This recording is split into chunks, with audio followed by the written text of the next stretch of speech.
자, 그러면 이 초기 불교 하면 초기라는 말을 통해서 좀 이른 시대의 불교를 말한다.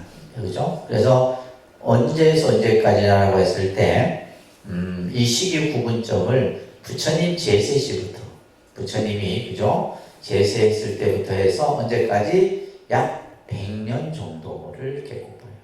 그러니까 이 100년 정도라고 하는 것도 그냥 100년이라는 시간을 정한 게 아니에요. 그러니까 모든 역사는 그 기준점이 왕조입니다. 왕조. 그죠? 우리가 예를 들면 우리나라의 역사도 마찬가지예요. 왕조가 새로운 나라를 건국하고 이게 기준점이 되는 거란 말이에요. 그러면 인도도 마찬가지예요. 이 아쇼카 왕이라는 왕, 그러니까 인도에서 이제 최초로 인도를 통일한 왕입니다. 이 아쇼카 왕은. 그래서 실제 이 아쇼카 왕은 인도 화폐에서도 등장을 할 정도로, 그죠? 이 아쇼카 왕이 세운 석주 이런 것들이 역사적 사실로 굉장히 중요하죠. 그래서 이제 이 아쇼카 왕이 제세시까지의 시대의 불교를 약 초기 불교. 그래서 이제 역사라는 것은 정확하게 딱 끊어지는 게 아니라 대략 몇 년에서 몇 년. 그래서 불묘로 100년에서 한 200년 정도까지의 불교를 이제 초기 불교라고 얘기하는데, 이 명칭 또한 이제 여러 학자들에 의해서 달리 이렇게 불려지게 되어 있어요. 예를 들면 원시 불교라는 말. 원시라는 말은 좀 미개하다라는 이런 뉘앙스가 있어서 요즘에는 이 용어를 안 씁니다.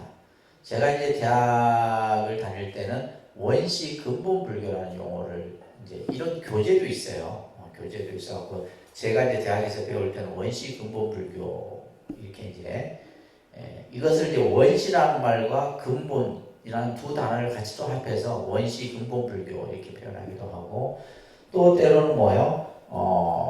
이제 근본 불교, 뿌리다 이 말이에요. 불교의 뿌리라는 의미에서 이제 근본. 그러니까 원시 불교, 원시 근본 불교, 근본 불교, 막 이렇게 여러 가지 용어를 쓰다가 이제 근대 현대에 와서는 뭐요? 그냥 얼리 부디즘에서 초기 불교라는 말을 씁니다. 자, 그래서 이것은 이제 어떻게 보면 이제 이 초기 불교 다음에 이제 부파 불교가 일어나게 되는데, 이 부파가 일어나기 이전의 불교까지를 이제 초기 불교라고 이렇게 보면 됩니다. 이런 것들은 주로 이제 일본 학자들에 의해서 이 용어들이나 그 기준점이 많이, 왜냐하면 일본이 불교학이 굉장히 발달된 나라입니다. 그래서 대학이 굉장히 많고요. 저희는 이제 불교를 연구하는 대학이 이제 오래전 설립된 동국대학교가 있고, 지금은 이제 원광대학교 같은 경우는 원불교에서 세운 대학이고, 이제 경주 가다 보면 이제 위덕대학이라는 대학이 있는데 그건 진각중에 설립한 대학이고, 또 충청도 쪽에 가면 금강대학이라고 있는데 그거는 이제 천태종에서 설립한 대학인데 다 이제 요 근래에 세워진 대학이고, 그러니까 이제 가장 이제 오래되고 사립 명문으로 이제 자리 잡은 대학이 이제 동국대학. 그죠. 그래서 이제 그 안에 이제 불교학과가 있고, 또 예를 들면 뭐 선학과가 있고 인도 철학과가 있어요. 요거는 이제 불교 관련된 학과고, 실제 이제 다른 학과가 더 많습니다. 동국대는. 자, 그런데 이제 일본 같은 경우는 대학이 뭐 한 종파가 6개, 7개 대학을 가지고 있어요. 그만큼 이제 이 학문 영역이 굉장히 넓고, 참 특이한 것은 일본은요, 논문의 질로서 이제 그 교수를 평가해요. 그러니까 일본은 교수가 박사학위를 언제 받냐면 거의 정년 때 받아요. 독특합니다. 그 전까지는 그냥 강사예요. 강사로서 논문 발표하고 그 논문의 성격에 따라서 이제 그 선생의 어떤 지식의 어떤 그런 격이 만들어지고 하는데, 그래서 보면 대단합니다. 저도 이제 일본에서 이제 그런 것들을 좀 보고 했는데, 근데 일본보다 더 이제 불교학이 이제 연구가 많이 이루어지는 것이 요즘에는 이제 세계 명문 대학들, 예를 들면 위스콘신, 예를 들면 콜롬비아 대학, UCLA, 이런 옥스퍼드 이런 대학들에서 불교학들을 연구합니다. 그러니까 불교학이만큼 이제 학문적으로도 넓게 연구가 이루어지고 있다는 얘기예요. 자, 이때 이제 이 초기 불교 때는 여러분들이 잠깐 보시면 이때 이제 부처님의 경과 율이 만들어졌다. 그러니까 경장, 율장. 그래서 우리가 이제 경장, 율장, 그 다음에 논장까지 하게 되면 삼장이라고 얘기를 합니다. 그러니까 경율론, 경율론에서 이제 삼장. 여러분들 소유계에 나오는 삼장법사, 그죠? 삼장법사하고 손오공이 아시죠? 그 삼장법사가 바로 이 삼장, 경율론을 다 통달한 이를 이제 삼장법사다 얘기해요. 자, 이러한 경과율이 만들어졌는데, 실제 이제 여러분들 요 화면을 잠깐 스크린 보시게 되면, 여기 지금 요 형태의 그 언어가 이제 인도의 고대어인 산스크리트어라고 합니다. 그러니까 산스크리트어. 산스크리트어를 합니다. 그러면 그가 이제 줄여서는 이제 버머 이렇게 얘기를 해요. 인도의 고대어를 버머. 그래서 부처님의 모든 경전은 이 산스크리트어로 이제 나중에 편찬이 되게 돼요. 산스크리트어로 편찬이 되고 이 산스크리트어가 나중에 이제 뭐예요? 스리랑카로 불교가 전파되면서 스리랑카에서 만들어지는 고대어가 빨리어입니다. 빨리어. 빨리어라는 언어가 만들어져요. 또 이것이 불교가 산스크리트어의 경전이 이제 중국에 들어가서 뭘로 만들어져요? 한자어로 만들어져요. 그래서 실제 불교학은 언어학이다 할 정도로 불교를 사실 제대로 공부하려면 몇 개 언어를 알아야 되냐면 6개 언어 정도는 알아야 된다 얘기합니다. 그래서 이제 이 언어에 대한 부분이 왜냐하면 결국 뭐예요? 이제 부처님의 말씀을 이 인도의 고대어로 된 산스크리트 언어를 이제 중국인들이 이것을 번역을 하는 것을 우리가 보통 언어를 번역하는 것을 역경이라고 합니다. 역경. 부처님의 말씀 경전을 번역하는 것을 역경이라고 해요. 그래서 예를 들면 지금 이제 버머로 된 그죠? 산스크리트어가 이제 뭘로 스리랑카어로 되어 있는 빨리어. 그래서 이제 우리가 초기 불교를 연구하는 사람은 빨리어를 읽을 줄 알아야 돼요. 그러니까 산스크리트어도 읽고 빨리어도 읽을 줄 알아야 돼요. 그러면 다시 이제 이 버머가 뭐예요? 중국 한자어로, 그죠? 한자어로 편찬이 되게 돼요. 이 한자어가 이제 나중에 이제 또 우리가 이제 이 언어를 가지고 특히 동남아 지역인 스리랑카라든지 미얀마 또 이런 나라들이 보면 프랑스, 영국 식민지 지배를 당합니다. 동남아가 식민지 지배를 당하다 보니까 이 프랑스나 영국에서 이제 불교를 접하게 돼요. 자연스럽게 접하게 됩니다. 그러다 보니까 이제 뭐예요? 영어로 이제 경전이 편찬이 되게 되고 프랑스어인 블란스어, 그죠? 이런 언어들이 이제 이렇게 이제 경전들이 편찬이 되는 거예요. 그리고 이제 이 중국의 또 하나의 축이 티베트라는 나라가 있죠, 그죠? 티베트가 있어요. 이런 식으로 이제 이런 언어들. 그리고 이제 아까 얘기했던 이제 우리가 말한 일어. 그래서 기본적으로 버머, 빨리어, 한자어, 영어, 일어. 이런 언어들을 알아야지만 불교학을 제대로 공부했다라고 합니다. 이제 그래서 굉장히 어렵습니다. 그래서 저희가 이제 대학에서도 이제 이런 뭐 버머라든지 빨리어를 기본적으로 보지만은 실제 경전을 보기까지는 굉장히 많은 시간이 걸려요. 자, 그래서 이제 이러한 산스크리트어나 이런 빨리어, 그 다음에 한자어, 그죠? 그래서 부처님 당시에는 이 산스크리트어를 사용하게 돼요. 특히 이제 프랑크리트라고 하는 마가다어가 이제 주로 부처님이 사용했던 언어로 이렇게 이제 알려지게 되고, 이제 빨리어 같은 경우는 이제 아쇼카왕 시대 때 스리랑카에 이제 불교가 전해지면서 이제 동남아시아 지역으로 이제 이 빨리어 경전들이 편찬이 되게 되죠, 그죠? 우리가 이제 대표적인 이제 부처님 초기 경전이라고 불려지는데 대표적인 경전이 뭐란다 아함경. 아함경이라는 경전이 있어요. 우리 도서관에 가면 있습니다. 도서관에 가서 책 좀 보세요. 책 좀. 가면 아함경 이렇게 쭉 나와 있어요. 초기 경전. 그래서 이 아함경도 보면 빨리어로 된 아함경을 이제 보통 니까야라고 이렇게 불려져요. 니까야. 그죠? 그래서 오 니까야라고 하는 이제 경전들이 있고, 그다음에 한역으로 된 경전이 이제 네 종류의 이제 아함이라고 하는, 그래서 빨리 오 니까야 한역 아함이라고 하는 경전들이 이제 굉장히 여러분들이 이제 읽기 잘 알고 있는 법구경 많이 들어봤죠? 법구경 또 수타니파타라고 이제 법정 스님이 제일 좋아하는 경전들이죠. 수타니파타 이런 경전들은 이제 초기 경전이에요. 그러니까 이 경전들은 하나도 안 어렵습니다. 사상이나 철학이나 이런 게 없어요. 그냥 사람이 살아가면서 지혜롭게 살아야 되고 욕심내지 말고 베풀고 살아야 되고 이런 말씀들로만 이루어져 있어요. 그러니까 이제 누구나 봐도 뭐요? 쉽게 이해할 수 있는 내용으로 이루어져 있는 거죠. 그래서 이제 이때의 이러한 이제 초기 경전에서 이제 이 경과 율이 만들어지게 되는데 이 경은 모든 경전은 아난이라고 하는 제자가 이 경전을 아직까지는 문자로 나온 게 아닙니다.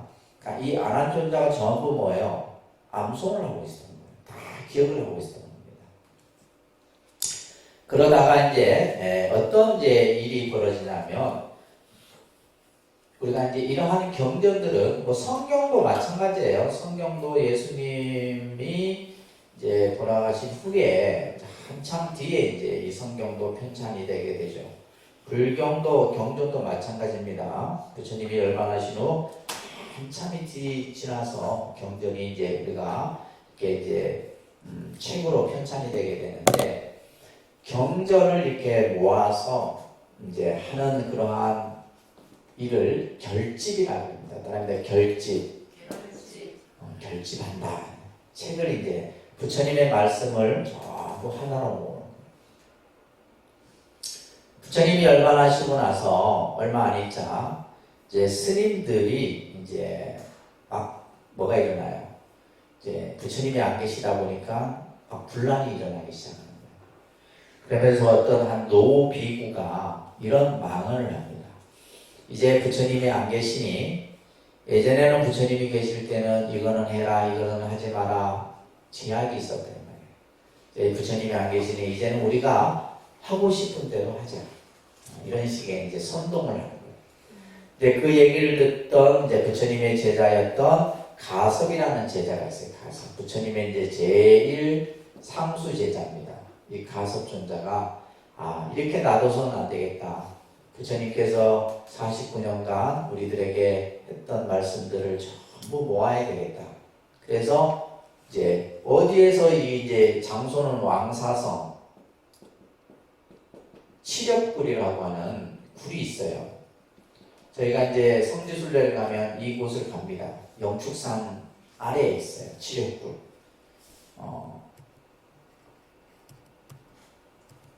요 굴입니다. 요 굴. 요 사진 있죠? 칠렵굴이라고 하는 이제 안반에 이렇게 굴이 나져 있어요.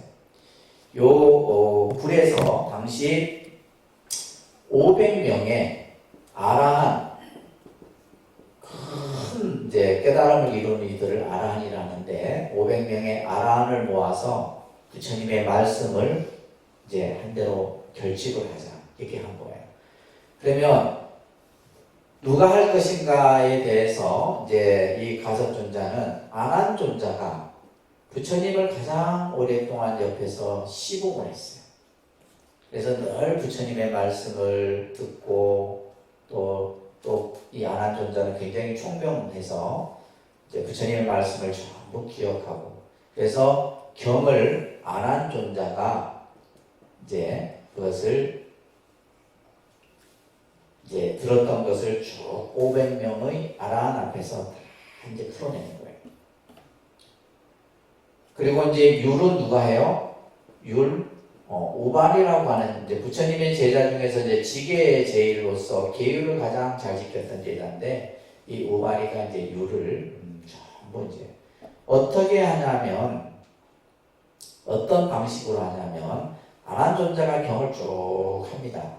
그러면 500명의 아란들이 듣고 이건 틀렸다, 맞다 해서 다 500명이 동의를 다 하게 되면 그게 하나의 경전으로 만들어져요. 자, 그런데 이제 경전을 편찬할 때 어떠한 원칙이 있어요. 그냥 편찬이 된 것이 아니라 여러분들 신행지 갖고 계시죠? 네, 신행지 갖고 계시는데 우리가 이제 대표적 우리 많은 불자들이 독송하는 경전이 금강경이에요. 317페이지 한번 볼까요?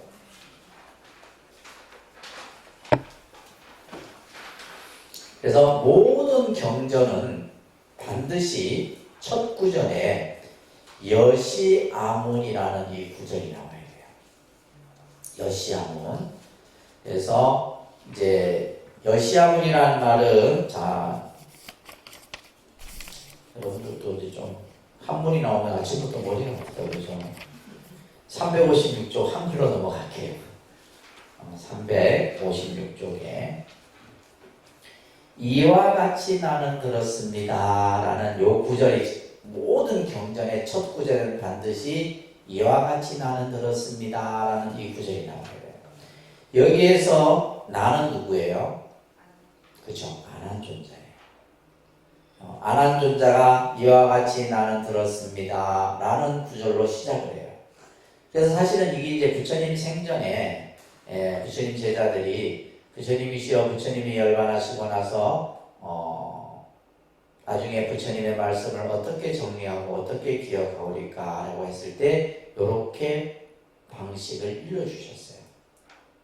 그래서 이와 같이 나는 들었습니다 라고 했을 때 이것을 6가지 원칙을 이제 부처님께서 따라라 이렇게 말씀을 하셨는데 첫 번째는 뭐냐면 여기에서 여시라는 말은 이와 같다.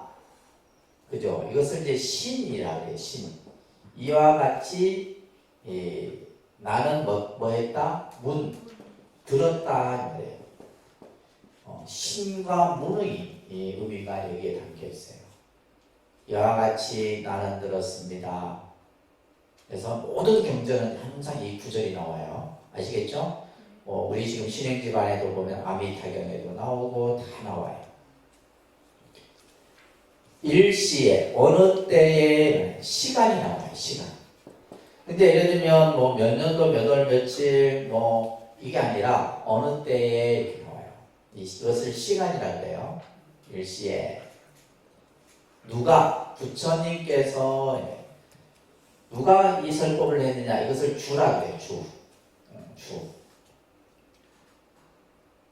부처님께서 누구에게 거룩한 비구 1250명과 함께 누구에게 요거는 이제 예를 들면 부처님께서 중이라는 것은 듣는 대상이 누가 있느냐 그죠? 어디에서 사이국 기수국 고도곤에서 계셨다. 이건 이제 처라고 해요. 이게 아주 중요한 내용입니다. 나중에 여러분들 이제 경전 공부할 때 또 다시 이런 거 설명할 거예요. 그러니까 신, 문, 시, 주, 중, 처. 이 6가지 원칙이 그래서 이 모든 경전은 제일 처음에 요 구절이 나와요. 이와 같이 나는 들었습니다. 어느 때 부처님께서 그죠? 거룩한 비구 1250명과 함께 사이국에 계셨습니다. 이렇게 시작이 됩니다. 아셨죠? 알겠습니까? 네. 자, 그러면 또 다른 경전을 한번 더 볼까요? 아까 얘기했던 아미타경이라는 경전이 이제 우리 신행집에 수록이 되어 있는데 293페이지 보세요. 눈으로 봐야지 자꾸 익혀야지 알 수 있는 거지. 293쪽에 따라합니다. 이와 같이 내가 들었다. 그죠? 여기서 이제 번역을 이와 같이 내가 들었다. 그런데 한때, 어느 때 말이에요. 부처님께서, 그죠? 1250인의 비구들과 사이국, 장소가 나오죠? 기원정사에 함께 계시었다. 이렇게. 그래서 모든 경전은 이러한 원칙을 가지고 이제 결집이 되도록 했던 거예요. 이해되시겠죠? 이렇게 해서 경과 율이 초기 불교 시대 때 만들어졌다. 자, 그리고 이제 부처님이 이제 열반하신 후 시간이 흐릅니다. 시간이 흐르다 보니까 이제 점점 이제 교단이 커져요. 교단이 커지고. 근데 이제 여러분들 보세요. 사람이 모이게 되면 반드시 분열이 일어납니다. 그죠? 분열이 일어나야 돼요. 분열이 일어납니다. 예. 그러니까 이제 부처님 제자들도 마찬가지예요. 이렇게 사람들이 운집에서 이렇게 같이 생활을 하다 보니까 분열이 일어나게 되는데, 그래서 이제 이 초기 불교에 이어서 이제 부파 불교라는 시대가, 부파라는 말이 뭐냐면 파가 나누어졌다 이런 얘기예요. 파가 나누어졌다. 근데 이제 이 부파도 보면 근본 분열이 있고 지말 분열이라고 하는 분열이 나타나게 돼요. 그래서 근본 분열은 뭐냐 하면 결국 이제 제일 처음에 어떻게 나눠지냐면 상자부, 대중부, 상자부, 대중부 이런 이제 용어들이 있어요. 상자부는 요즘 말로 하면 보수입니다. 보수 성향의 사고를 가진 스님들이에요. 그러니까 여러분들 집안 안에서도 뭐요? 보수 진보 있죠? 아빠는 보수, 엄마는 진보. 다 있는 거예요. 어디든지 있습니다. 이것 때문에 뭐가 생기는 거예요? 분열과 갈등이 일어나는 거예요. 지금 우리 한국 사회가 왜 지금 갈라져 있어요? 결국 보수 진보 때문에 갈라져 있어요. 그래서 이제 대중부는 말 그대로 뭐가 돼요? 진보예요, 진보. 그래서 이 상자부와 대중부라고 하는, 그래서 이제 여기에서의 보수는 뭐냐면 시대가 지나더라도 부처님이 하지 말라는 것은 하지 않고 부처님이 하자는 것만 하자. 다시 말해서 뭐요? 옛 것을 그대로 유지 계승하자. 이게 이제 보수예요. 진보는 어떻게 했어요? 부처님이 하셨던 말씀일지라도 시대가 변하면 변해야 된다고 주장합니다.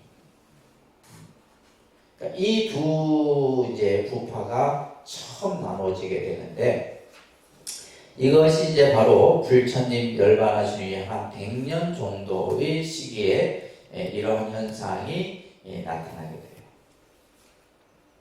그러면서 점점 이제 어떤 시대의 변화에 따라서 교단의 이념도 달라지고 사상도 여러 사상이 나타나고, 그러면서 이제 점점 분열의 모습이 뚜렷하게 나타납니다.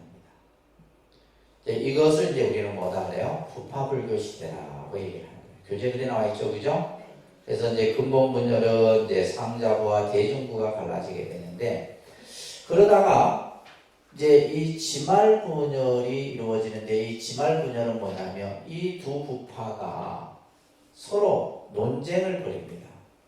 논쟁을 벌이는데,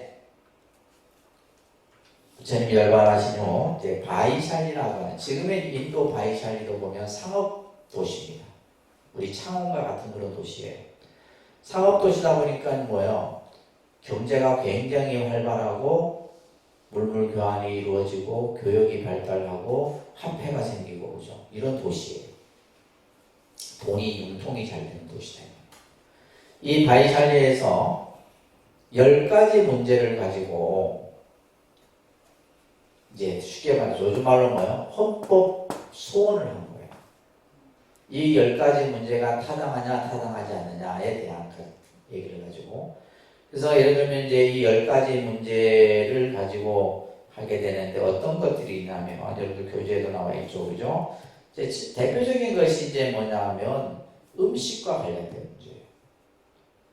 예를 들면 뭐 이제 우유를 마셔도 되느냐 안 되느냐 문제, 그죠? 또 예를 들면 뭐 요즘 쉽게 얘기하면 와인을 마셔도 되느냐 안 되느냐 이런 과즙 음료 같은 경우. 근데 실제 이제 부처님께서는 어떤 음료를 마셔도 되고 어떤 거는 마셔도 안 되고 뭐. 근데 여러분들이 생각하는 그 육류에 대한 언급은 없었어요. 왜? 그거는 자연스럽게 이제 신자들에 의해서 자연스럽게 이루어졌기 때문에 그에 대한 제한은 없었어요. 그 다음에 뭐가 있었냐면 12시가 넘으면 밥을 먹어도 되느냐 안 되느냐. 근데 이게 굉장히 중요했었어요. 지금도 보면 여러분들 사찰은 점심때가 지나면 밥 안 주죠. 그냥 이게 그대로 지켜지는 거예요. 지금. 때를 지나서는 공양을 할 수 없다라는 이 법이 부처님 당시 때부터 지금 2700년이 지난 우리 한국 불교에서도 그래서 때를 지나가고 밥 달라면 큰일 나죠. 밥 안 줍니다. 큰 절도 안 주고 아무 데도 안 주고. 그러니까 이런 이제 오후를 지나서 공양을 해도 돼. 그러니까 예를 들면 이제 그 당시에 어디 멀리 갔던 스님이 늦게 올 수도 있잖아요. 근데 이런 논쟁들이 일어나거든요. 또 이제 스님들이 금은 돈을 소유해도 되느냐 안 되느냐. 예를 들면 뭐 차를 타려면 돈이 필요할 거고 그죠? 뭘 사려고 하면 돈이 필요할 경우도 있다는 거예요. 그러니까 그렇게 시대가 바뀐 거예요. 이 문제를 가지고 이제 논쟁을 벌였는데 이제 700명의 스님들이 이것을 가지고 논쟁을 벌입니다. 근데 결국은 뭐요? 700명의 스님들이 이 상자부에 손을 들어줍니다. 이것은 비법이다. 법이 아니다. 그래서 이 유명한 14비법에 대한 사건이 벌어지는 거예요. 그래서 이제 계율에 대한 이해의 차이에서 이 분열이 나타납니다. 그래서 나중에 이제 예를 들면 지말 분열은 18개에서 20개 부파가 나눠집니다. 부파가 막 나는. 근데 예를 들면 봐보세요. 상자부가 이겼다 하더라도 대중부가 보면 졌으면 상자부를 따를까요? 안 따릅니다. 마이웨이예요. 우리끼리 가는 거예요. 이러면서 이제 뭐 분열이 쭉 이러죠. 이게 이제 부파불교입니다. 아시겠죠? 그러니까 이 부파불교 때는 여러분들 교재 55쪽에 보시게 되면 논장이 성립이 됩니다. 따라합니다. 논장. 아까 경율론 3장이라고 했어요. 그죠? 그래서 논이라는 것은 아비달마라는 의미로서 법에 관한 연구, 또 교리에 대한 연구나 해석을 말합니다. 쉽게 얘기해서 여러분들 논문이라 생각하시면 돼요. 논문 어려워요. 어렵죠. 그러니까 이 논은 되게 어렵습니다. 그래서 이제 이 당시에 뭐 아비달마, 구사론 뭐 이런 논들이 편찬이 돼요. 그러면서 이제 막 부처님 법을 가지고 막 쉽게 해서 이거예요. 마음이라는 것은 그냥 마음하면 되는데 이 마음을 뭐냐면 100가지로 분석을 해요. 마음을 100가지로 나눠서 분석을 해요. 딱 예를 들면 또 우리가 현상에 대해서 그죠? 이 법에 대해서 또 이것을 분석하고. 그러니까 불교가 어려워요, 안 어려워요? 어려워요. 여러분들이 불교가 어렵다는 이유가 여기입니다. 그러니까 초기 불교 때는 불교가 안 어려웠습니다. 근데 부파 불교가 되면서 이러한 다양한 부파에서 자기들의 부파의 정당성을 입증하기 위한 뭐요? 논을 계속 편찬해요. 이때는 뭐냐면 스님들이 딴 거 안 합니다. 오로지 그냥 책만 보고 앉아있는 거예요.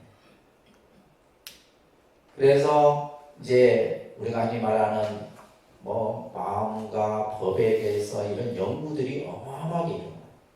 그래서 이때는 이제 불교가 굉장히 교리적으로는 발달했지만은 뭐요? 학문 중심의 불교가 돼요.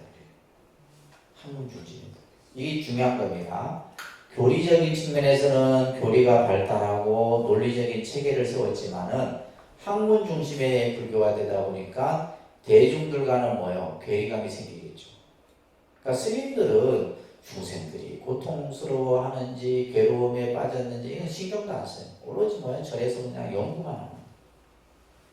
그래서 사실은 우리가 이제 이 책만 보는 이 학문 중심의 불교는 그렇게 바람직하지가 않습니다. 그러면서 이제 이러한 부파불교가 일어나게 되는데 이제 이러다 보니까 이제 불교가 뭐예요? 점점 대중들로부터 뭐예요? 외면을 받기 시작하는 거예요. 자, 이때 부파불교의 불교를 여러분들 교재에다가 학문 중심의 불교, 그 다음에 승원불교 이런 용어를 좀 써놓으세요. 학문 중심의 불교, 승원 중심의 불교. 그러니까 승원 중심이라는 것은 뭐냐면 사찰은 스님들만의 영역이었어요. 여러분들은 사찰에 들어갈 수도 없었어. 그러면 신자들은 어떻게 있어요? 그냥 승원 밖에 있는 탑에서 예배를 드리고 기도를 하고 공양을 올리고 했었다는 거예요. 그러니까 이 불교가 제대로 안 된 거죠. 그죠? 그러다 보니까 여러 가지 문제점들이 생기게 되는 거예요. 그래서 새롭게 이제 대승불교가 또 일어나게 됩니다. 그래서 대승불교에 여러분들 교재 보시면 대승불교가 일어나게 된 원인은 첫째 부파불교의 잘못된 부분이에요. 그 잘못된 부분이 뭐냐? 교리에만 치중하고 실천 수행은 형식화되고 그 다음에 출가 위주의 풍조 이런 것들에 대한 문제점들이 생깁니다. 그러니까 이제 일반 대중들로부터 불교가 외면받게 되는 거죠. 그래서 대승불교가 일어나게 된 가장 큰 원인은 뭐다? 그럽니다. 부처님의 참 정신을 회복하기 위하여 제가 신자와 출가 제자들이 함께 성립시킨 불교다. 뭐 이렇게 이제 정리를 하고 있죠, 그죠? 그래서 핵심은 뭐냐? 부처님의 참 정신이에요. 여러분들 부처님의 참 정신이 뭡니까? 불교의 가장 근본 정신 뭐예요? 중생구제입니다. 뭐라고요? 부처님께서는 오로지 뭐예요? 중생을 위해서 한평생을 사셨잖아요. 중생의 고통, 중생의 괴로움의 문제 이런 것들을 이제 어떻게 하면 그 괴로움으로부터 벗어나느냐. 결국 중생들이 가지고 있는 현실적 문제에 대해서 말씀을 하셨는데 시대가 변하면서 뭐예요? 그냥 부처님 말씀을 가지고 맞니, 틀리니, 옳으니, 그르니 하면서 그냥 막 자기들만의 이제 어떤 논리화를 만드는. 그래서 부처님의 참 정신은 뭐다? 중생구제다. 이거 꼭 잊어버리면 안 돼요. 자, 그러면서 이제 이 대승불교는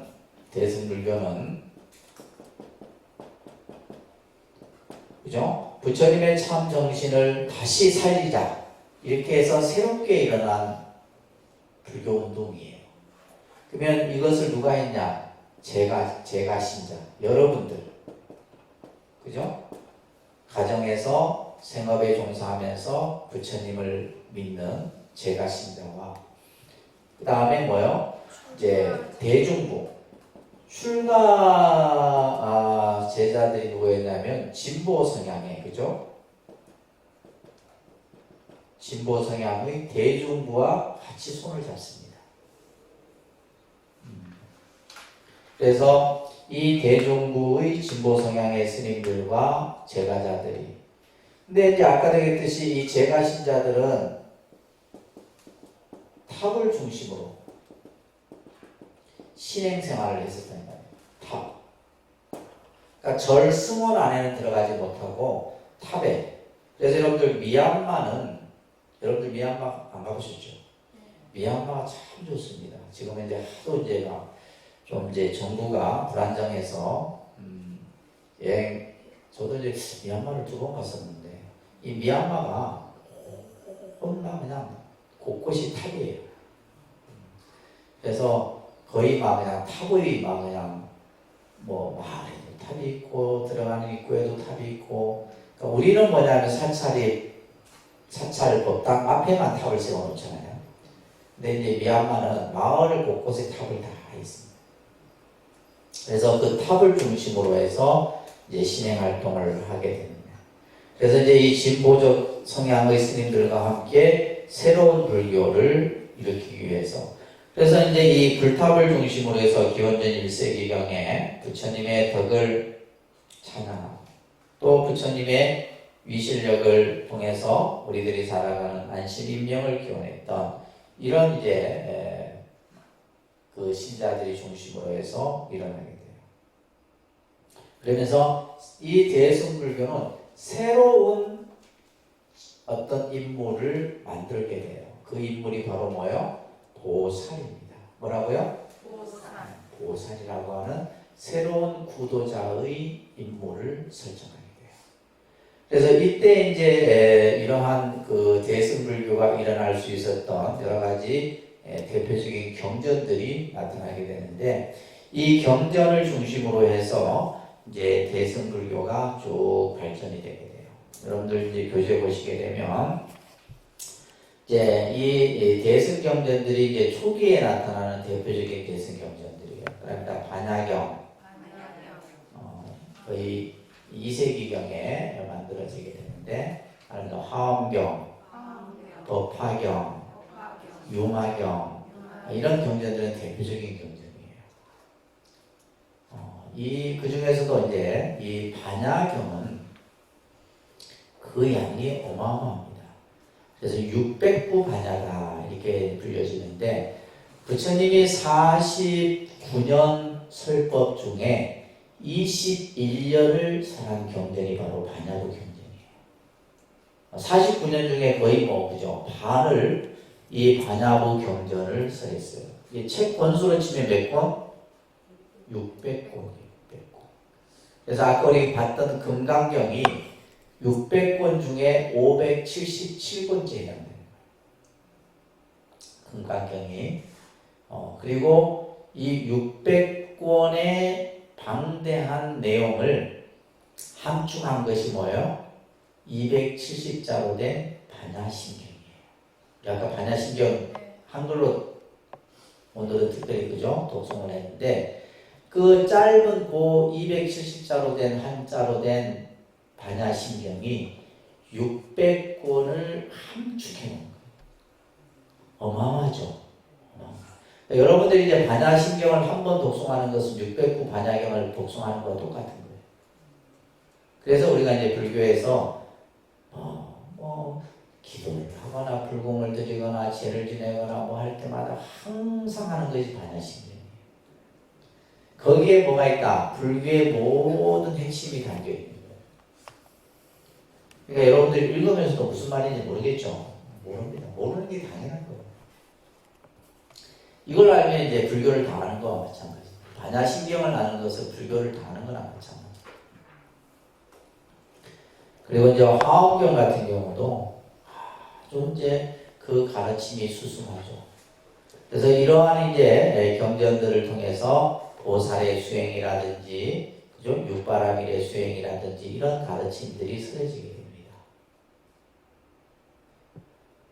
그 다음에 이제 대승중기에 보게 되면, 이제 대승중기에는 유식과 열애장 사상이 담겨있는 경전들이 편찬이 돼요. 아닙니다. 승망경, 열왕경, 배신밀경, 능가경, 대승기신론, 육아사지론, 석대승론. 우리가 그냥 다 보지는 금생에 여러분들이 못 볼 거 아니에요. 금생에는 못 봅니다.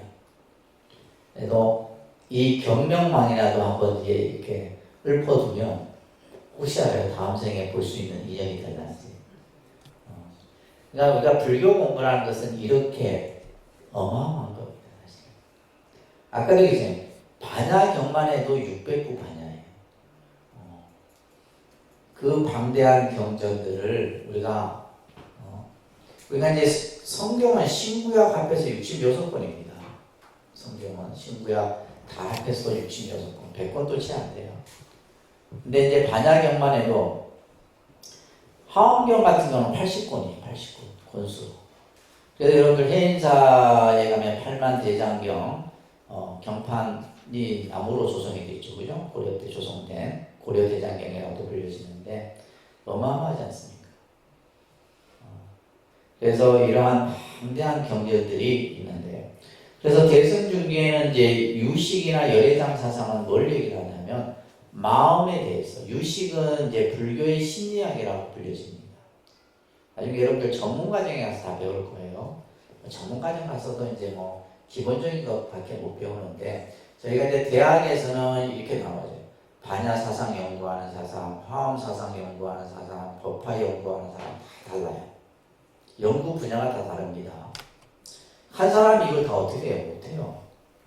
그래서 그만큼 이제 불교가 이런 어떤 교학적으로도 굉장히 깊다라는 것을 여러분들이 느끼셔야 됩니다. 이 유식 같은 경우는 아까도 얘기했듯이 이제 우리가 유식, 심리학 하면 프로이드 심리학을 얘기를 하는데 프로이드 심리학의 그 기본이 됐던 것이 바로 유식이에요. 우리 마음, 그죠? 예를 들면 번뇌가 어디에서 일어나느냐. 여러분들 스트레스가 어디에서 생기느냐. 마음의 갈등, 마음의 불안 이런 것들이 어디에서 일어나느냐. 또 꿈은 어디에서 우리가 꾸느냐. 이런 것들을 이제 이 유식이라고 하는 학문 체계 속에서 설명을 합니다. 그래서 이제 그런 경전들이 아까 얘기했던 우리가 승만경, 열반경 이런 경전들이에요. 저희가 이제 대학원 때 저희가 밑에 보면 유식 30송이라고 하는 이제 이 유식 30송을 공부했던 기억이 나는데 대단합니다. 그러니까 한문 원문을 가지고 이게 공부를 하거든요. 대학원에서는.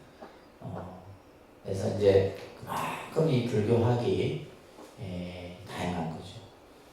저 같은 경우는 이제 대학원에서 이제 주로 이제 불교 교학들을 접해서 그나마 지금 이렇게 그때 배웠던 것을 여러분들에게 함께 같이 공유하고 있는 거예요. 그 다음에 이제 대승 후기에 와서 설해지는 이제 대표적인 경전이 바로 밀교입니다. 밀교.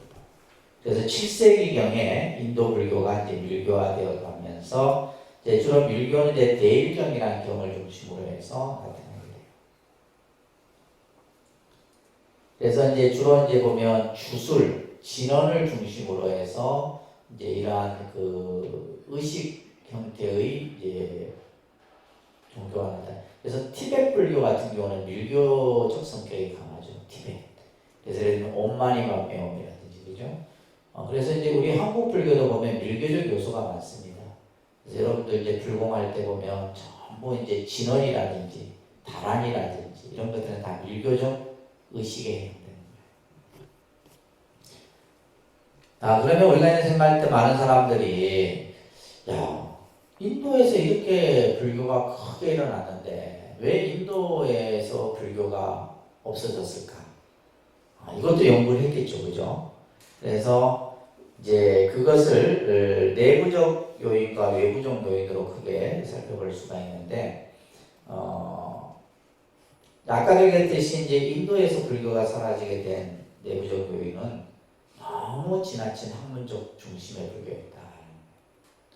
그래서 이제 우리가 그 신라 때 현장 스님이 인도를 가죠. 갔던 기행문을 우리는 뭐라 그래요? 왕호 천추국전이다라는 기행문 들어보셨죠? 네. 이 현장 스님이 이제 인도에 가서 당시에 세계 최초의 대학이 있어요. 나란다 대학이라는 대학이 있어요. 세계 최초의 대학입니다. 4년제, 6년제 대학이에요. 그 대학에 당시 2만 명의 스님들이 공부를 하고 있어요. 엄청나죠? 그러니까 지금도 이제 그 나란다 대학이 아직도 이제 유적 발굴을 하고 있는데 일부밖에 안 돼요. 지금의 우리가 이제 흔히 대학 캠퍼스 뭐 이렇게 생각해 보면 꽤 넓잖아요, 그죠? 근데 이 나란다 대학은 당시 2만 명 스님들이 공부하고 기숙하고 했던 그런 장소가 그대로 지금 남아 있어요. 근데 다 폐허가 됐죠. 이슬람 교도들에 의해서 그 대학이 완전히 이제 불이 몇 개월을 걸쳐서 탔다 할 정도의 기록에 그러한 세계 최초의 최대 대학입니다. 나란다 대학이라는 대학이 인도에 있었어요. 그러니까 이제 당시에 너무 지나친 학문적 불교였고 출가 교단이 적었고 또 그러면서 이제 이 내부적으로는 부패를 하고 그죠? 그러면서 일반 대중과 같이 호흡을 하지 않고 또 그러면서 점차 이제 불교가 밀교화되면서 그래서 인도는 지금 무슨 종교가 대표적인 종교예요? 힌두교. 그러니까 힌두교를 뭐라 하냐면 불교의 옷을 입은 그죠? 힌두교. 또 예를 들면 이 힌두교에는 불교적 요소도 있고 밀교적 요소도 있고 또 인도의 그 고대 종교의 바라문 교회 그런 요소도 있고 다 있어요. 힌두교에. 그래서 힌두교는 이제 그들이 믿는 신이 있죠, 그죠? 시바 신이라든지 비슈누 신이라든지 이런 신을 중심으로 해서 그 종교가 만들어집니다. 이러한 이제 어떤 내부적으로 불교가 스스로 이제 그러니까 우리가 이 불교뿐만이 아니라 어떤 한 역사가 나라의 역사도 마찬가지잖아요. 우리나라도 보면 어때요? 찬란했던 역사가 있었고 정말 그냥 뭐 외세의 침략을 받기도 하고 때로는 뭐예요? 일본에게 나라를 빼앗겨서 36년간 식민지 지배를 당하기도 하고 그때는 어땠어요? 우리의 어떤 정신 자체가 다 일본화되고 우리 문화도 일본화되고 그러니까 그런 역사의 시대가 있었다 이 말이에요. 그렇듯이 이제 그럼에도 불구하고 다행인 것은 뭐예요? 우리가 독립을 했다는 게 중요한 거예요. 안 그랬으면 일본한테 먹혔으면 대한민국은 일본 땅이 되는 거지. 지금의 우리는 없다 이 말이에요. 그러니까 역사라고 하는 것은 그러니까 이제 이 불교도 마찬가지. 인도 안에서 그것을 계속해서 지켜내고 유지하고 발전했어야 되는데 그러지 못한 거죠. 그 중에서 이제 가장 큰 것이 뭐냐면 이슬람교가 인도에 침입을 하면서 불교를 싹 없애버립니다. 전부. 그래서 실제 우리나라도 마찬가지잖아요. 뭐 조선 때 명나라, 청나라, 그죠? 뭐 일본 임진왜란 이럴 때 보면 불교 문화재가 싹 다 없어집니다. 경주에 가면 황룡사 터가 있죠, 그죠? 굉장히 넓습니다. 그 황룡사 구층 목탑이에요, 탑. 그게 현지에 있었으면 아마 세계적인 그게 됐을 건데 그런 것들이 전부 불타 없어지잖아요. 다 없어집니다. 여러분들 통도사 같은 경우도 임진왜란 때 다 소실되죠. 모든 정각이 다 그러니까 우리나라 한국 사찰은 임진왜란 때 다 없었다고 보시면 돼요. 산에 있는 몇몇 암자 이런 거 빼놓고는. 그랬듯이 이제 인도도 마찬가지예요. 이 이슬람 교도들에 갖고 인도가 완전히 없어집니다. 그리고 1200년경에는 회교도들에 의해서 인도 불교가 박해를 받게 됩니다. 그러다 보니까 지금은 뭐예요? 유적만 남아있는 형태가 됩니다. 불교는 뭐예요? 씨가 말아버립니다. 씨가. 그래도 다행히 뭐예요? 불교가 스리랑카로 전해지고 또 태국, 라오스, 동남아시아 쪽이 이제 전부 불교 국가가 되죠. 그리고 이제 불교가 중국에 전해져서 중국 역사를 또 불교가 크게 차지합니다. 이제 예를 들면 중화인민공화국이 들어서기 전까지 불교가 그죠? 예를 들면 당, 송, 원, 명, 청까지 불교가 엄청난 역할을 합니다. 그리고 이제 또 우리나라도 마찬가지죠. 우리나라도 이제 1700년이 됩니다. 우리나라에 불교가 들어온 지. 그 가운데서 이제 그래도 끊어지지 않고 명맥이 유지됩니다. 여러분들 우리 조선 2조 500년이라고 하는 이 시간은 어마어마한 시간이에요. 불교적인 한국 불교에서 보면 아주 최대의 그 시간의 시간이었죠. 근데 그걸 버텨낸 거죠, 불교가. 그리고 이제 또 일제 36년 그 시기에도 뭐예요? 만해 한용원 스님이라든지 또 이런 분들이 있어갖고 불교가 또 지탱을 했던 거예요. 그러니까 역사라고 하는 것은 그 이면에 얼마만큼 이제 그 안에 정신이 살아있느냐에 따라서 지켜지기도 하고 없어지기도 하는 거죠. 그래서 인도에서 불교가 없어진 요인들을 이것도 여러분들이 그냥 상식적으로 이해를 좀 하고 있으시면 좋을 듯이고요. 아시겠죠? 네. 자, 그래서 오늘은 또 이어서 조금 이제 본격적으로 이제 뭐가 나가냐면 교리 공부가 들어갑니다. 오늘부터. 지금까지는 뭐 역사, 신행, 또 여러분들 기본 상식 이런 것들을 이제 공부를 했는데 오늘부터 한 3, 4주 정도 이제 여러분들이 말하는 교리 공부. 이걸 아느냐 모르느냐, 불교를 아느냐 모르느냐 이 핵심이 됩니다. 그럽니다. 삼법인, 사성제, 중도, 연기, 이 용어들이 이제 핵심 개념이에요.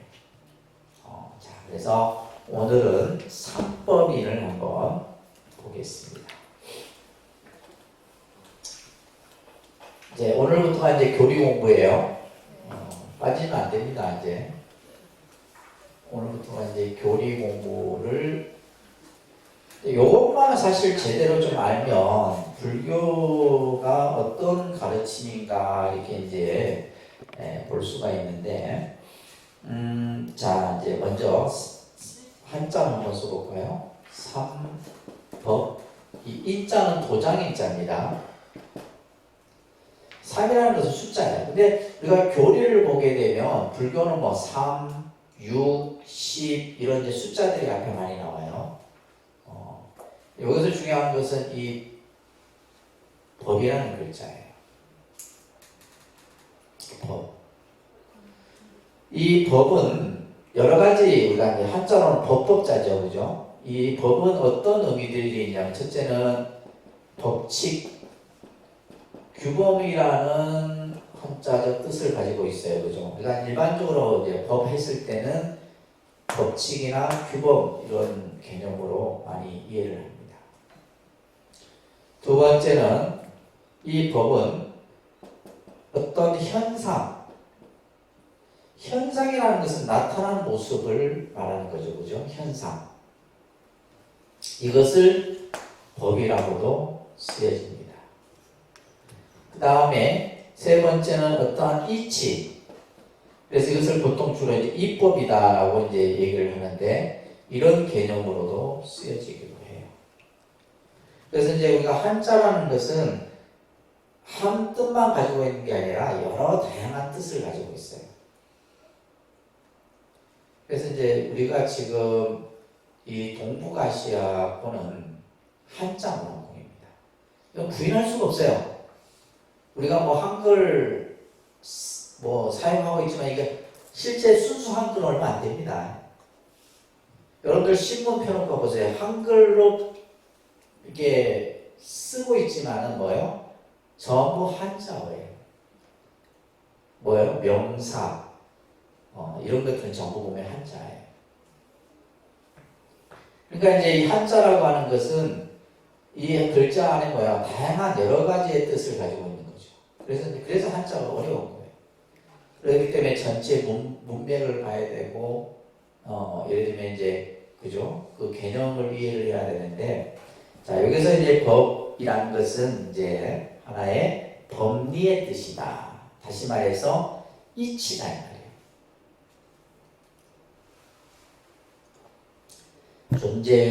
그러니까 이 세상이 어떠한 모습이냐, 그죠? 그러니까 이 세상의 참모습, 다시 말해서 나타난 현상을 이제 의미하는 건데, 세 가지인데, 이 세상은 세 가지 모습인데, 그것은 마치 뭐요? 도장을 찍어놓은 거와 딱, 이제 이 도장은 뭐예요? 이거는 도장을 한번 찍고 나면 물릴 수 있어 없어요? 못 물린다 이 말이에요. 이것은 확정코 변경할 수 없는 가르침이다. 이 세 가지는 이거는 누가 바꿀 수 있는 것이 아니에요. 이 세상의 하나의 뭐다? 법칙이다 이런 말이에요. 나타난 현상의 모습을 얘기하는 거예요. 그래서 이 세상의 이치를 따라합니다. 일체법 이렇게 합니다. 일체법. 우리가 여러분들 이제 불교 경전을 보다 보면 일체법, 이 법자를 많이 사용합니다. 요새 일체법이라는 것은 일체라는 말은 어떤 한자와 같이 쓰냐면 모든 제자와 같이 써요. 그러니까 제법, 일체법, 제법 같은 말이에요. 그래서 모든 이치 이런 뜻이에요. 모든 현상 이런 뜻입니다. 그래서 이제 일체법의 실상이라는 말은 참 모습을 얘기해요. 실상의 의미는 뭐다? 참 모습. 그러니까 이 세상의 참 모습이 바로 뭐다? 세 가지다라는 것을 얘기해요. 따라합니다. 부처님께서는 이렇게 얘기하셨어요. 따라합니다. 일체는 모두가 무상하고 괴롭고 무아이다. 이 세 가지만 알면 불교를 다 아는 거예요. 이 세상은 뭐다? 무상한 것이다. 그죠? 일체는 뭐다? 무상하다. 무상하기 때문에 괴로운 거예요. 무상하기 때문에 괴로운 겁니다. 이걸 알면 괴로울 일이 없어요. 아시겠어요? 네. 이걸 알면 괴로울 일이 없다는 거예요. 무상한 거예요. 이 무상이라는 말과 근데 이제 뒤에 설명하겠지만 무상은 허무하다, 더덥다 이런 뜻이 아닙니다. 이 용어 개념을 정확하게 하셔야 돼요. 무상의 의미는 뭐예요? 변한다 이런 뜻이에요. 모든 것은 뭐다? 변한다 이런 뜻이에요. 변하기 때문에 뭐예요? 괴로운 거예요. 영원할 것 같으면 괴로울 일이 없겠죠. 근데 변하기 때문에 괴로운 거예요. 그러면 괴롭다라는 것은 뭐냐면 무아인 거예요. 이제 이 무아는 불교의 굉장히 중요한 핵심 교소이에요. 그래서 무상, 고, 무아 이것을 삼법인이라고 하는 거예요. 아셨죠? 네. 그래서 불교를 이제 요 세 개만 알면 불교를 다 이해한 거랑 마찬가지예요. 그리고 뭐요? 내가 세상을 바라보는 눈이 달라져요. 아까 실상이라고 했잖아요. 이 세상의 참 모습을 부처님께서는 무상과 고와 무아로서 설명을 한 거예요. 따라합니다.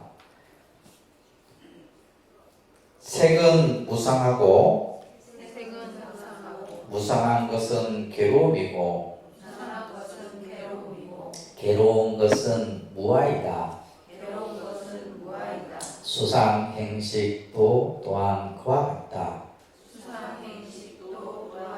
자, 요 짧은 구절이 어마어마한 지금 우리들에게 깨달음의 가르침을 주고 있는 구절이에요. 자, 먼저 여러분들이 이제부터 이제 교리 공부예요. 아셨죠? 네. 교리 공부하러 오셨잖아요, 그죠? 근데 이렇게 잘 가르쳐 주는 데가 없어요. 대충 이렇게 가르쳐 주는 데가 없다니까. 자, 먼저 여러분들이 알아야 될 것이 뭐냐면 오온이라고 하는 이것을 이제 이 다섯 오자를 써서 이 오자는 쌓아도 오자입니다. 한자를 이렇게 쓰니까 오온. 이 오온은 뭐냐면 이 세상을 구성하는 다섯 가지의 그 쌓임을 말하는 거예요. 자, 나는 여러분들은 뭘로 이루어져 있어요? 뭘로 이루어졌어요? 그죠? 여러분들은 내가 뭘로 이루어진 줄 모르잖아요. 오온으로 이루어져 있어요.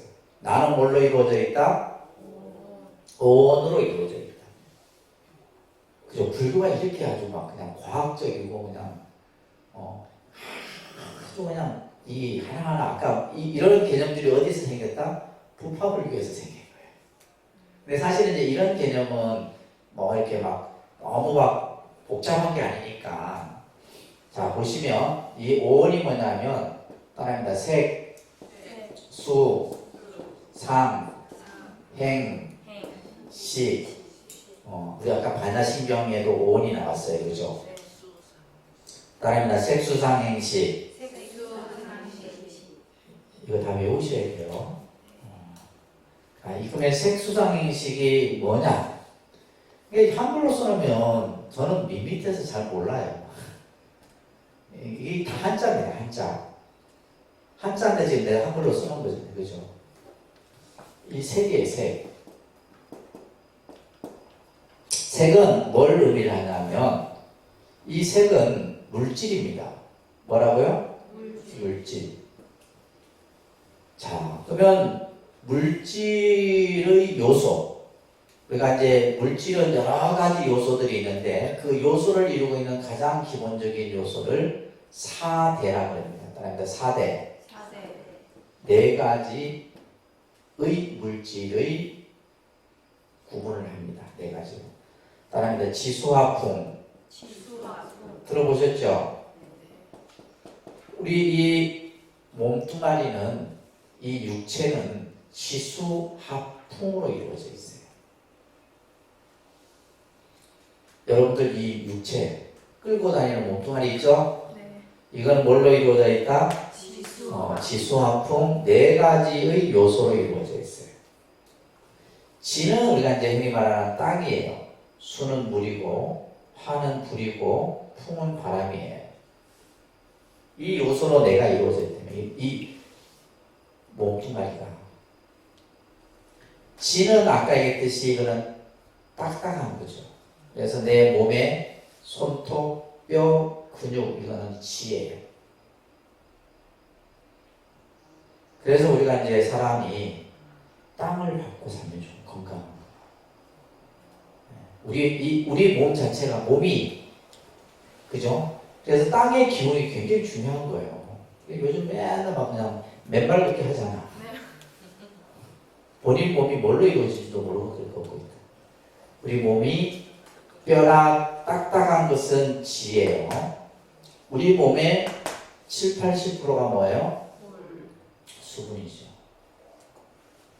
요즘에 제가 이제 이 체중을 달면서 요즘 체중계가 아주 막 기계가 발달이 돼갖고 그냥 다 나오더구만. 뭐 근육량부터 시작해서 그게 맞는지 안 맞는지 하여튼 매일 측정해요. 매일 그냥 올라와서 측정을 하는데 제가 제일 이제 신경 쓰는 게 물을 제가 잘 안 마시거든요. 몸 안에 수분량이 계속 적게 나와. 물을 안 마시니까 그래요.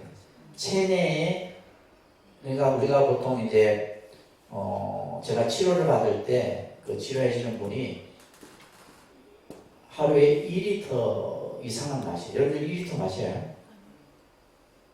최소한 2리터 이상은 마셔야 된대요. 이게 뭐예요?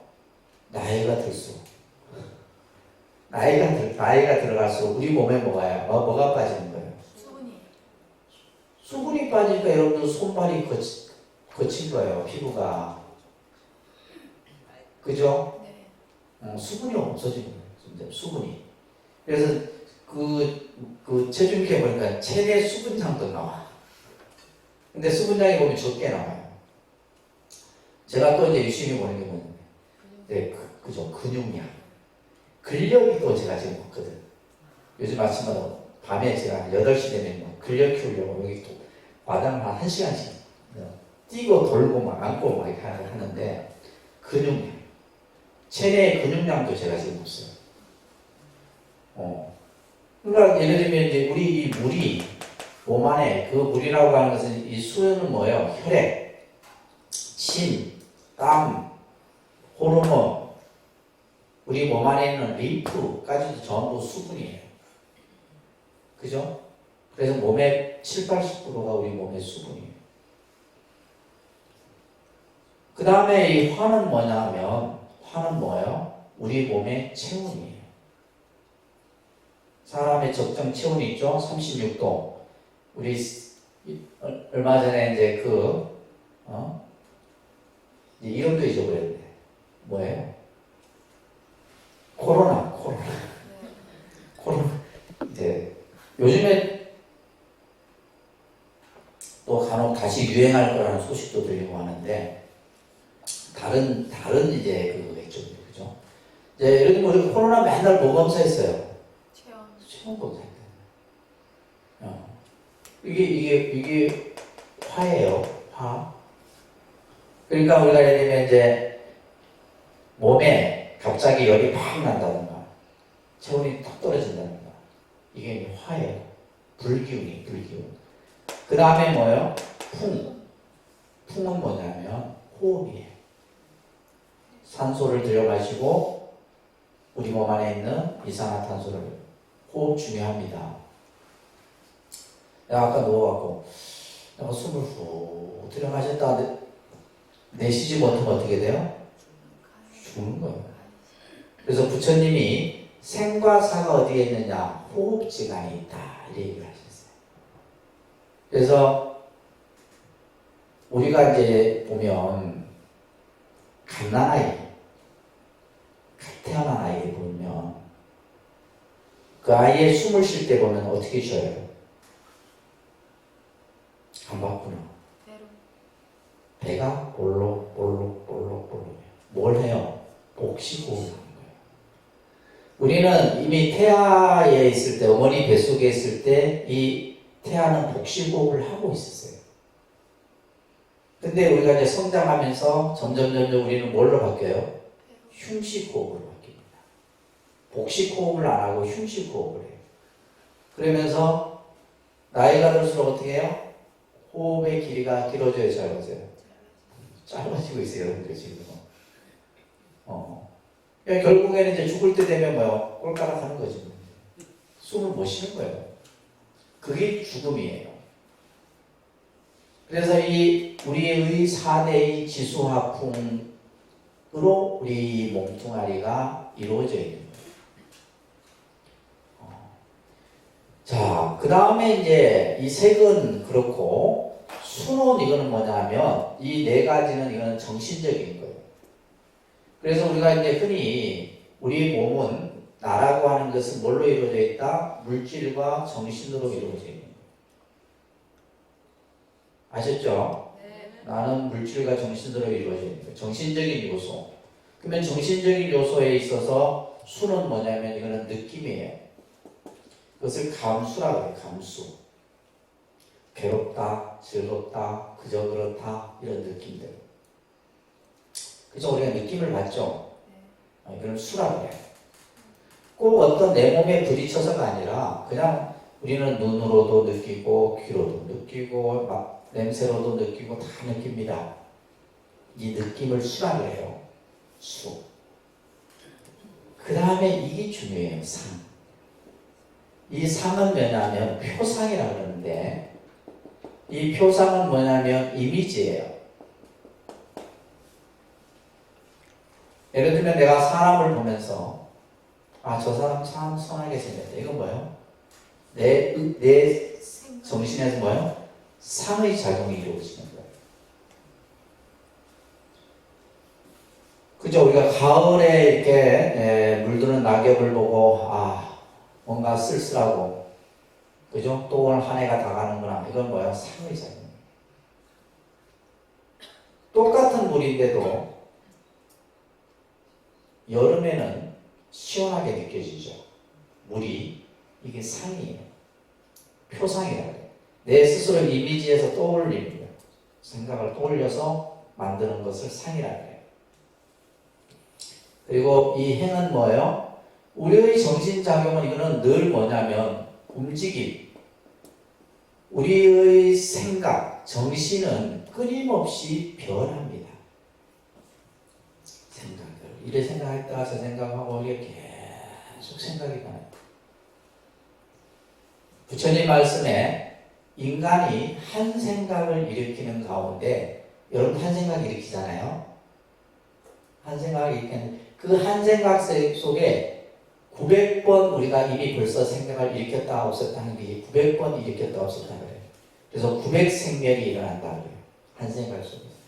그러니까 우리가 하루에 이 정신을 제정신을 갖고 살 수 있는 생각이에요.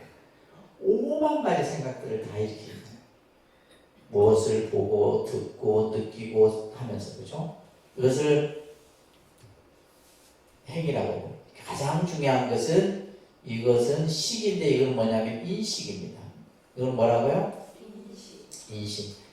우리가 이제 보고 듣고 느끼고 하면서 이거다 저거다 생각하는 인식적 작용을 식이라고 해요.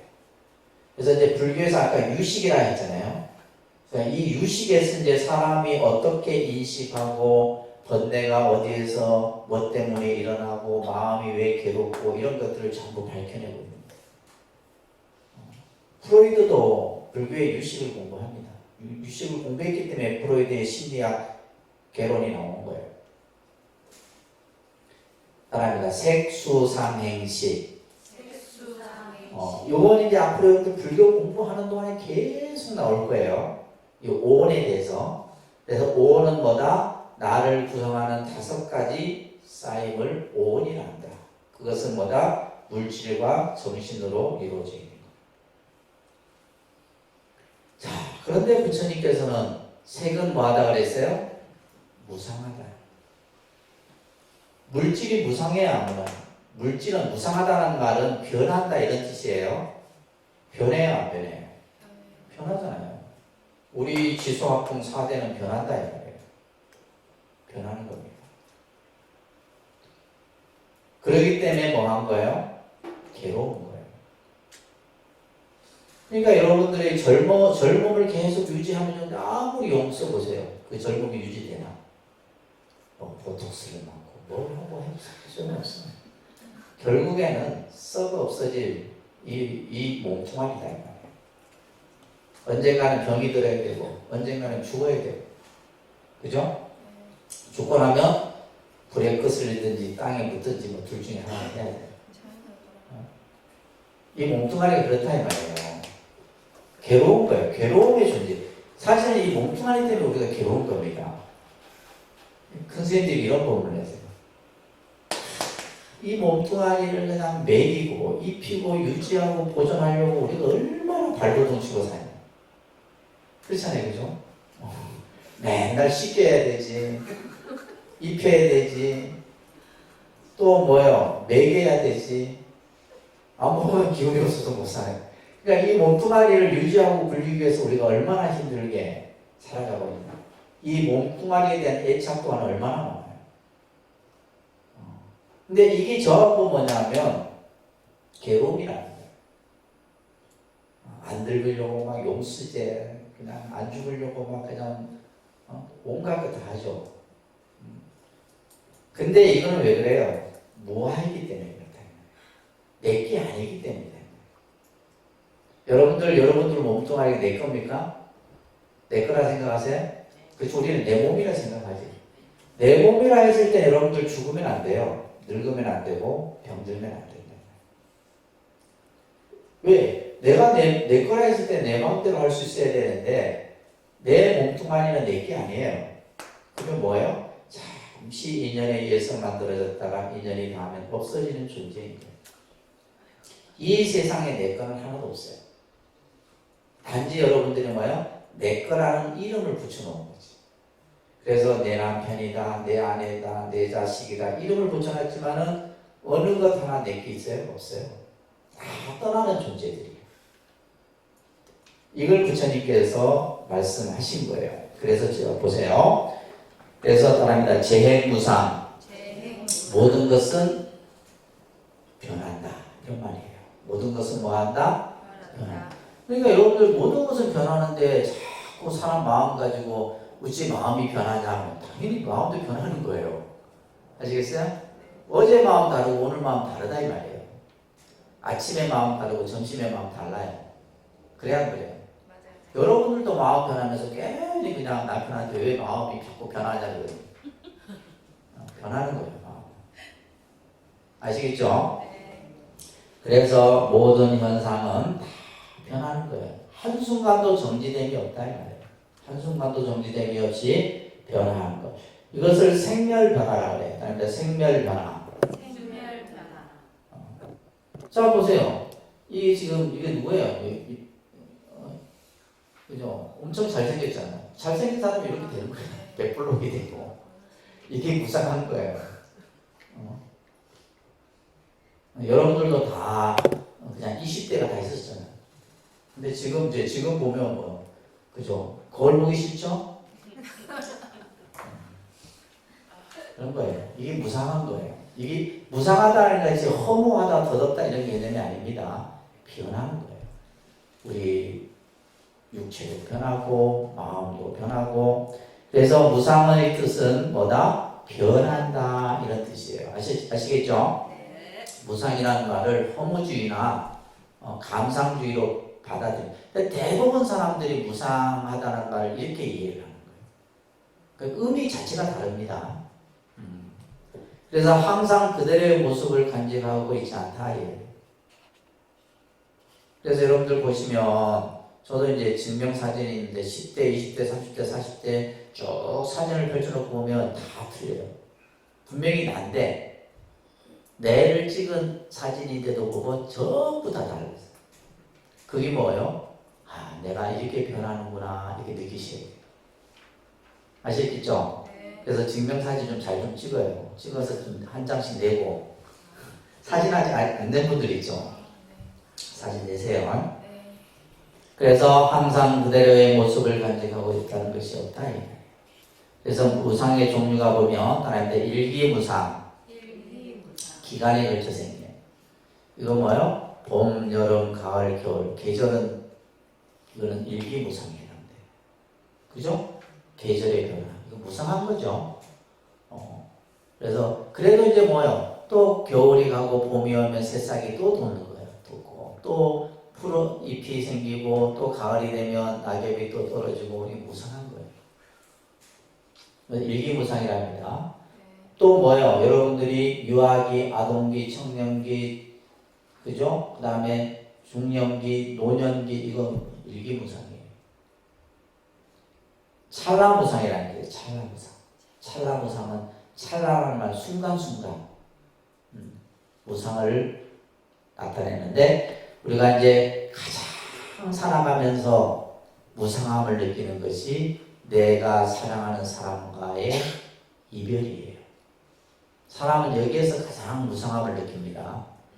그렇죠? 그냥 그래요. 왜냐하면 영원히 함께 할 줄 알았거든. 근데 어느 날 떠난다. 부모가 됐든 남편이 됐든 자식이 됐든 이것도 이제 그나마 뭐 어떤 우리가 예측할 수 있으면 되는데 예측이 안 되잖아요. 이태원 그런 참사처럼 갑자기 그런 이별의 통보를 받을 때는 사람의 마음은 그냥 무너져요. 이게 무상한 거예요. 이게 뭐예요? 괴로운 겁니다. 그래서 뒤에 이제 괴로움이란 개념이 이제 설명이 되어지는 건데, 그런데 이제 중생들은 뭐예요? 유상하다고 생각해요. 모든 것은 영원히 있을 거라 이런 생각을 하는 거예요.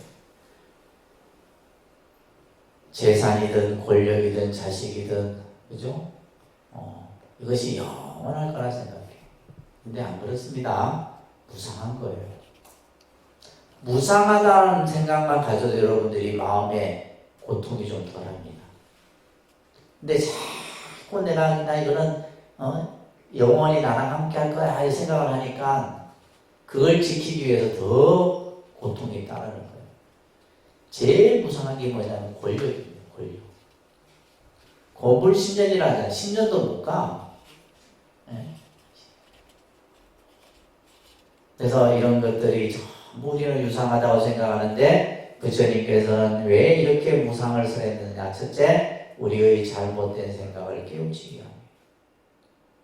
자꾸 어리석게 사람들은 이 세상은 그냥 나하고 영원히 함께 할 거다 생각하고 있는 그 어리석은 생각을 깨우치게 한 거고, 불교의 무상설은 감상주의나 허무주의가 아닙니다. 이게 중요한 말이에요. 감상주의나 허무주의가 아니라 뭐예요? 현실. 지금 우리가 살고 있는 현실을 직시하도록 하게 합니다. 이 세상이 무상한 건데 우리는 무상한 줄 모르고 마치 유상한 줄 생각하고 있는 거예요. 반면에 무상하기 때문에 괴롭고 힘든 일도 있지만은 우리가 변하기 때문에 뭐예요?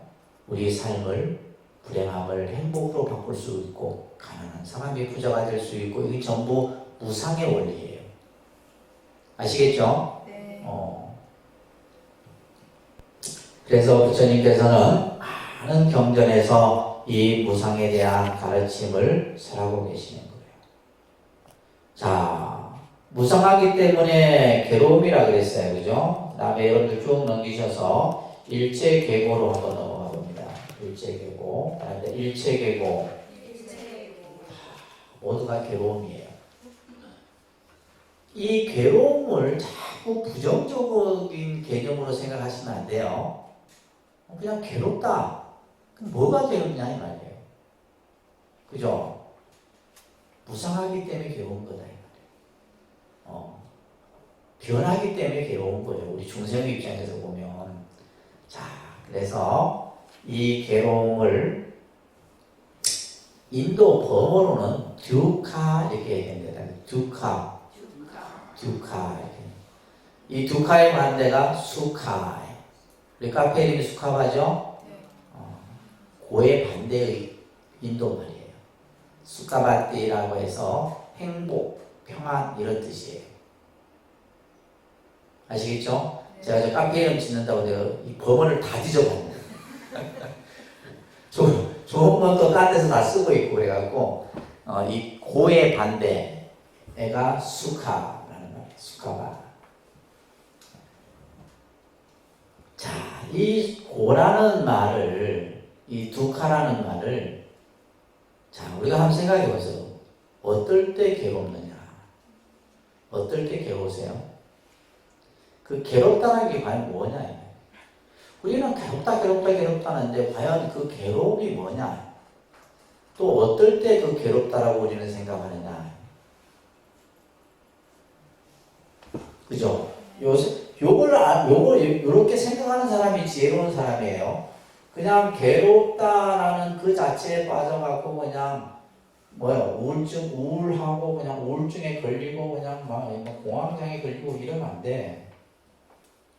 괴로움이 뭔지를 알아야 돼. 괴로움이 뭔지도 모르고 그냥 괴롭다 하면 안 된다. 뭐가 괴롭고? 여러분들 언제 괴로우세요? 응? 언제? 왜 괴로워요? 아플 때. 이 듀카를 이 중국인들이 이 듀카라는 인도 범어를 이렇게 번역을 했어요. 한자로 불여의. 그러니까 불여의라는 뜻은 내 뜻대로 되지 않을 때. 우리가 괴롭다라는 것은 이 세상 만사가 내 뜻대로 되지 않는 상태를 괴로움이라고 합니다. 그렇죠? 이 세상이 내 마음대로 될 것 같으면 괴로움이 없잖아요. 괴로울 일이 없다 이 말이에요.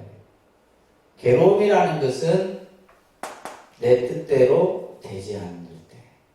그럴 때 우리는 뭐예요? 심리적으로 또 육체적으로 전부 뭐 하다 그래요?